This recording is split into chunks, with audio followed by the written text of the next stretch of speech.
ఇప్పుడు నేను మాట్లాడుతుంది వన్ సినిమా గురించి మాట్లాడుతున్నాను. ఈ వన్ సినిమాలో ఇద్దరు హీరోలండి. నాకు నచ్చింది చెప్తున్నానండి. ఈ సినిమాలో ఇద్దరు హీరోలు, ఒకళ్ళు మహేష్, రెండు గౌతమ్. ఏదేమైనా కంపల్సరీ చెప్పాల్సింది ఏంటంటే అండి, గౌతమ్ చాలా అద్భుతంగా చేశాడండి. వాళ్ళ డాడీతో పోటీపడి చేశాడు. నో డౌట్ మహేష్ బాబు గర్వంగా చెప్పుకోవచ్చు, 100కి 150% న్యాయం చేశాడండి తను. నేను ఎక్స్పెక్ట్ చేయలే, చేశాడు. హీరో సన్ ఏదో మామూలుగా కాస్త ఏదో అలా ఇదిగా చేస్తాడు అనుకున్నాను, కానీ నిజంగా నేను చాలా హ్యాపీ ఫీల్ అయ్యానండి. ఇలాంటి అవకాశం నాకెందుకు రాలేదా, గౌతమ్ లాంటి వాడితో చేసే అవకాశం నాకెందుకు రాలేదా అని కూడా ఫీల్ అయ్యానండి ఒక పాయింట్లో.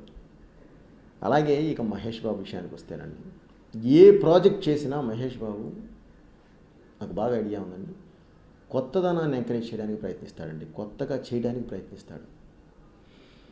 ఎందుకంటే ప్రేక్షకులు ఎప్పుడూ కొత్తదాన్ని ఆదరిస్తారండి, అది అతను నమ్ముతాడు. ఆ నమ్మకమే నాకు తెలిసి అతను ఈ సినిమా చేయడానికి కారణం. అలాగే నమ్మాడు, చేశాడు కూడా.